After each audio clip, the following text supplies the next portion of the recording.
Welcome to this module on the components of Flowise. Throughout this module, we will explore the different components and parts that make up the Flowise tool. Many of these components may be familiar to you, as they are the same ones found in the LangChain tool.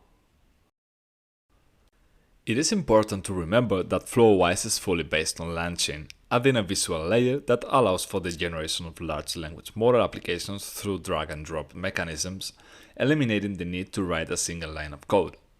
This means that the same components present in LangChain are also present in Flowise. What are these components? They are the ones we see on the screen. On one hand, we have the prompts, which allow us to add instructions to the model so it knows which action to take. There are also the agents, which are like pre-trained language models capable of performing more complex tasks.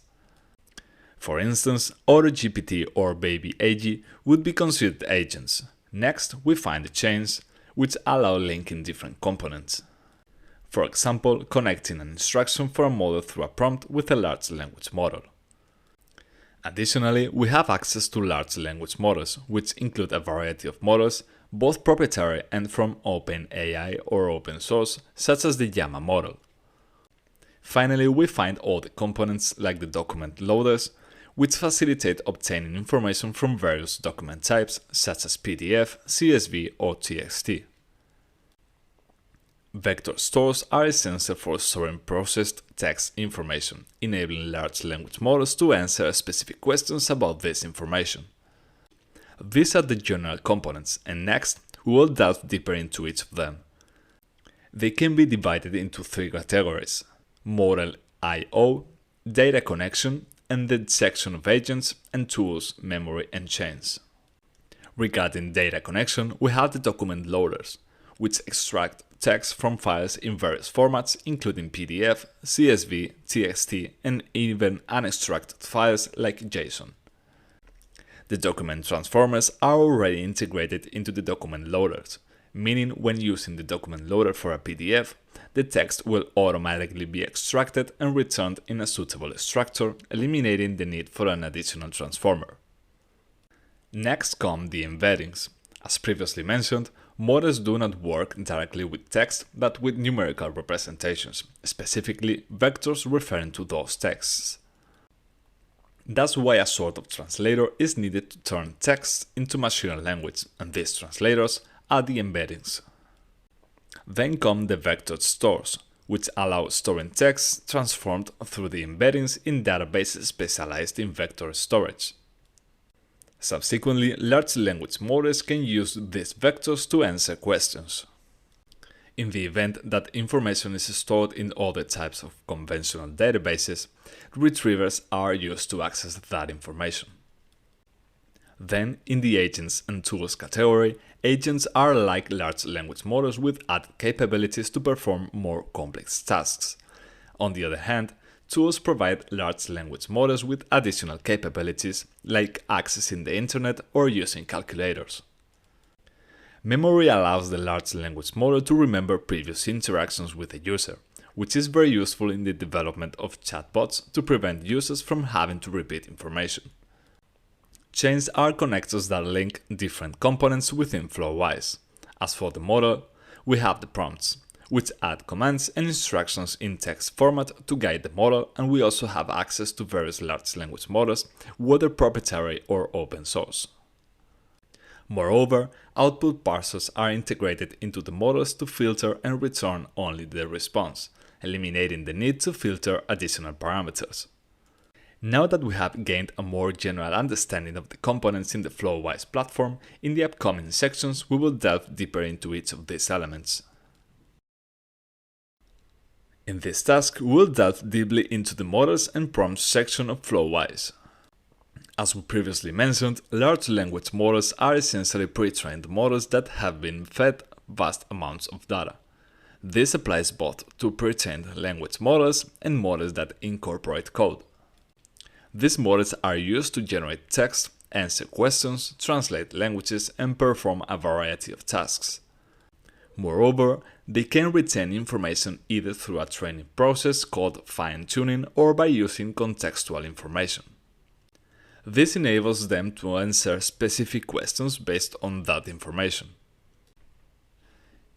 Within the category of large language models, we find the most recognized models from OpenAI, such as ChatGPT and the DaVinci model.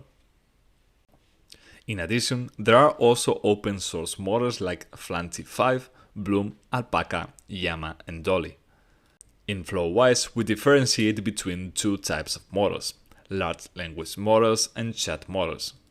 Chat models are designed to hold conversations with users, whereas large language models are oriented towards answering specific questions or executing particular tasks. For instance, if we wish to translate text and provide an instruction in a prompt, we'd use a large language model. However, if we need a conversational agent to answer users' questions about a website, we'd utilize a chat model. Within Azure chat models, we find the Azure Chat OpenAI Grapper. These are Azure's proprietary models that add an additional layer of security to comply with the European Union's data protection regulations.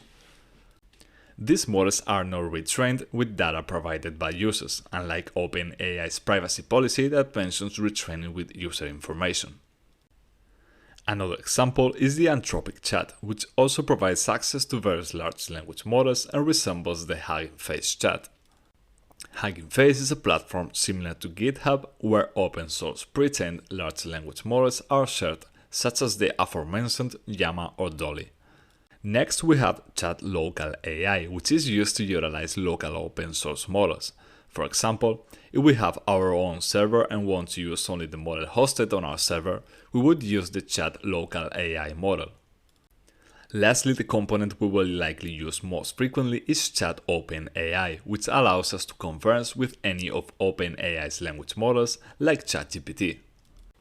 This applies to the chat models.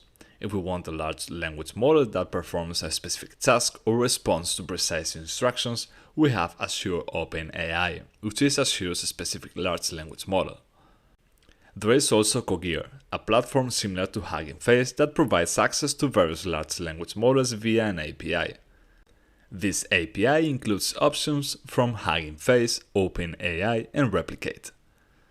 It is worth noting that this platform is designed for open source models in cloud environments. In this task, we will discuss the prompt component of Flowise. Prompts in the end are nothing more than tools that allow us to add instructions. These guide large language models to perform a specific task or produce a predetermined output. Essentially, a prompt is the instruction where we tell the model what we want it to do. Prompts play a vital role in controlling large language models. It is the only way we have to communicate with them. Furthermore, it is an essential component for these models to have proper control. It is also crucial because it helps improve the model's performance. There is a branch called prompt engineering that studies how, through prompts, we can achieve better results in tasks carried out by large language models. Therefore, it is vital to use appropriate prompts with a certain design or structure. For instance, it is crucial that prompts clearly indicate the instruction or our goal. It is also ideal for the prompt to specify to whom the task is directed and to provide additional context. If suited to the context, the large language model will better nail the answer. We can also use prompts to impose constraints, like ensuring the answer doesn't exceed a certain number of characters. Thus, prompts are a key piece when working with large language models. Within Flowise, we find prompts in the relevant section, and they are divided into three categories. First, we have the chat prompt template, aimed at giving instructions to the model about how the conversation with the user should be. It's ideal for chatbot-type models. Secondly, there is the fuse out prompt template, where a series of examples are passed to the model for it to learn from and tailor its response to these examples. Finally, we have the prompt template, which is the most common and straightforward. Here, we directly give the model the instruction on what we want it to do, like translate this text, and the model will proceed to do it. For instance, in this project, we use the simple prompt template to indicate the instruction to the model. Later on, we will discuss how within the prompt template there is a specific term, variables, which use certain symbols. The value of this variable can change depending on what we specify or what the user indicates during the conversation. In this task, we will discuss the data connection aspect, which includes indices, vector store, and document loaders, in addition to embedding models. To properly understand a vector store and its difference from indices, it is important to note that large language models can be trained in various ways. One way is through fine-tuning their parameters, which requires a lot of data and a training process. Another alternative is by introducing information through context. The downside of this model is that the information we can add through context is limited. This is where indices and vector store become crucial. We typically want to train a large language model with vast amounts of company data, and it's likely that we will exceed the token limit allowed in the context. This is where vector store allows us to store all this information that the models will later use to answer our questions. Ultimately, a vector store is nothing more than a vector storage that contains information the model can retrieve and use in queries. And the indices are the structures that somehow allow us to organize the text stored in the vector store. It enables the model to identify the text fragment, the vector stored in the vector store, which contains the relevant information to answer the user's question. For example, imagine we have a PDF and we want our large language model to learn from it and be able to answer questions related to that PDF. We would need to extract the text, fragment it, and store it in a vector store. Then, when we ask a question related to that information, the model will use the indices to identify the fragment containing the answer. Without the use of indices, the model would be unable to identify the correct fragment and therefore could not provide the relevant information. We can find these components within the vector store section, where we have different vector storage types. There are various kinds. For instance, there is Chroma. For each type, we have two components, one to generate the indices and another to load existing indices. So we have Chroma, which is a vector base we can use. There is also Face, another vector database, or open source. We have the option to store the vectors in local memory. In this case, we only have one component because every time we finish the process, the vectors will be deleted since they are stored locally. We also have Open Search as another alternative, the vector database Pinecone, which is widely used with large language models. Quadrant, Single Store, Superbase, Vectara, a well-known vector database, and Web Available. In the end, they are all different vector databases with distinct characteristics. They are all used to store vectors, but they have minor differences among them. Some are open source, some are paid, some are optimized for X search, and some for X task. Therefore, we would need to refer to each one's documentation to see their advantages and disadvantages. As we mentioned, within the vector store, we have the option to generate or load indices, so there isn't a separate section just for indices. As for document loading and embeddings, we can find them here. We can load different types of documents from an Airtable, information sent from an API, even data from Confluence, and file types like CSV and Word. We have also Excel, JSON, PDF, and other connectors, for instance for Notion database, even GitHub, and also for Figma. As we can see, we have a plethora of connectors that we can use without needing to write a single line of code to access information. Lastly, for embeddings, we find them in this embeddings section. Embeddings are the models that allow us to convert text to machine language, to a numeric vector, which is the format understood by language models. Therefore, whenever we want to train a language model with our data, we will need to include the embeddings. There are different types of embeddings depending on the platform providing them. We have Azure OpenAI, we have OpenAI's own embeddings, and even local embeddings. We can download them locally thanks to local AI embeddings and can get pre-trained ones from, for example, Hugging Face or Cohere. How do we use these vector databases and these embeddings? We'll dive deeper into how to connect them and all the details later on. But to give an idea, here we have a project where we have a large language model capable of answering our questions thanks to the vector store in the Pinecone vector database. We can see that what embeddings do is transform these vectors so that the large language model can then answer our questions. In this task, we will discuss the memory component of Flowise. The memory component serves to allow large language models to store information acquired during conversations with users. In other words, it provides users the ability to remember the information obtained over the course of the conversation. These features enables the models to progressively retain what is discussed with the user. Without this memory component, large language models would be incapable of holding onto the discussed information. For instance, if we aimed to develop a chatbot, it would be logical to equip it with this memory feature. Thus, users would only need to provide their name or certain information once, and the model would store it. Next, we'll present an example illustrating the difference between having memory and lacking it. In a scenario with memory, we provide information and the model assimilates it.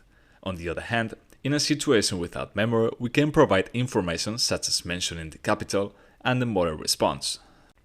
However, when asked later about the population of that capital, it can answer. The reason? It has forgotten we were discussing the capital, in this case Abu Dhabi.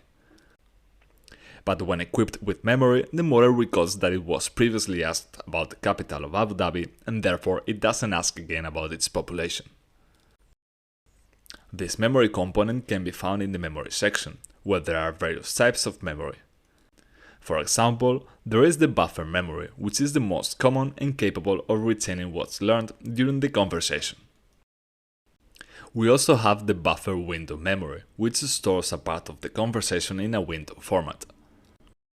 Additionally, there is the conversation memory, which condenses the conversation to preserve the most relevant aspects in a summary. We also have memories from different providers, many of which come at a cost. Some options include DynamoDB, Chat Memory, Motorhead Memory, and Redis Bucket Chat Memory. We also find zip memory, which summarizes the conversation and saves the summary on the zip server. Typically, we prefer to use the buffer memory, which doesn't require a subscription since it is local. Its implementation is straightforward, just link it and it comes pre-configured. Later on, we'll delve deeper into how to add these memory components. However, to understand the process, imagine a conversational assistant that uses OpenAI's large language model and accesses various tools. To assist the user, this instant memorizes information in the buffer memory, meaning it stores conversation data. This allows us to ask questions and the assistant retains the information. For example, if we pose a simple question about our name in an agent without memory, it wouldn't remember despite our instructions. In contrast, if we provide the name and then inquire about it again, the agent now has the information and stores it in memory. From that point on, it might even address us by our name. In this task, we will discuss the chain component of Flowise. Chains are nothing more than sequences of instructions that allow connecting different components of Flowise. We will use each of these components based on the project's needs, and it is precisely the chain that helps us connect these various components of Flowise. Thanks to chains, we can perform a wide variety of tasks with large language models. For instance, in this case, we want to know how old the first iPhone is. We have programmed a large language model with internet access capabilities and then with a 4.5K language model also with internet access. Later on, we added calculation capabilities using another calculator tool to subtract the current year from that year, thus giving us 16. It is a chain that allows us to link all these components together. We find chains within the chains section, and as we see, there are different types of chains. Get API chain to launch queries to an API, Open API chain also for API calls, and Post API chain for making queries using the post method. Then we have chains for conversations, like the conversational retrieval query chain document, which allows us the model to respond based on document information. There is also the conversation chain to maintain a conversation with us and retain memory. the LLM chain to use prompts and give specific instructions to models, multi-prompt chain if we need multi-press prompt, multi-retrieval queue chain, and the retrieval queue chain for a question and answer type chatbot. Additionally, we have other chain connectors, for instance, for queries to an SQL database and the vector DB queue chain for vector databases. Typically, the ones we'll use most are the LLM chain or, for example, the conversation chain to generate a conversational chatbot. For instance, here we have a project where we are linking different large language models, and to connect each of these models with the specific instruction in the prompt template, we use the LLM chain. We will delve deeper into this later on, but basically in this case, the LLM chain allows us to connect the large language model with the instruction in the prompt, and additionally the different large language models with each other. In this task, we will focus on agent and tool components. Agents, in the end, are a kind of advanced large language models that can perform tasks somewhat more advanced than conventional large language models, such as other GPT language. These models can undertake various tasks, be it text generation, language translation, or answering questions. On the other hand, tools, also known as tools, allow adding additional functions to large language models so they can carry out a broader range of tasks or more complex ones.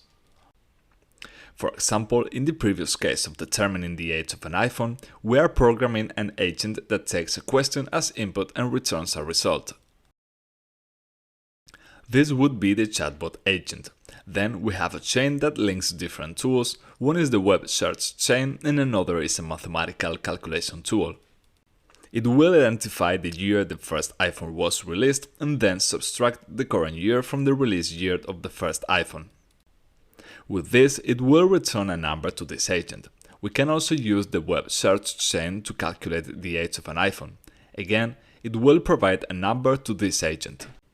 This illustrates a case where we have an agent and, on the other hand, different integrated tools.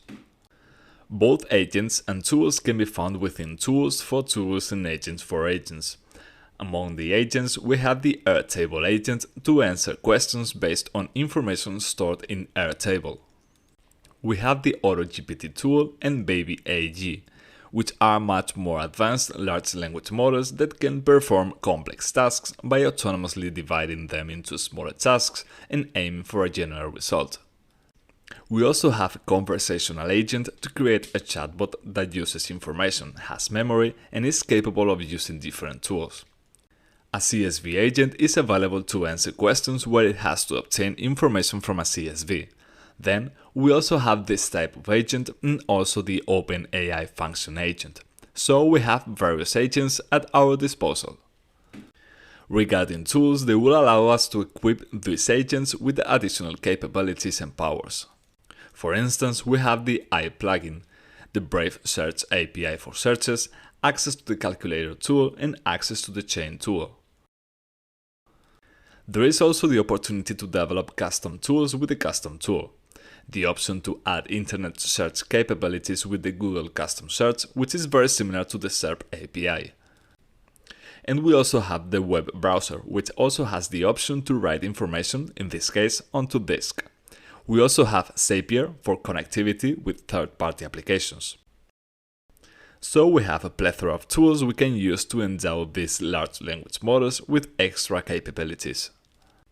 Here is an example we will delve deeper into later. We are equipping a conversational agent, a chatbot type, to store conversation information in memory and then, furthermore, access the internet thanks to the SERP API module and use the calculator to perform advanced calculations. This illustrates an instance where we have integrated both the agents and the tools.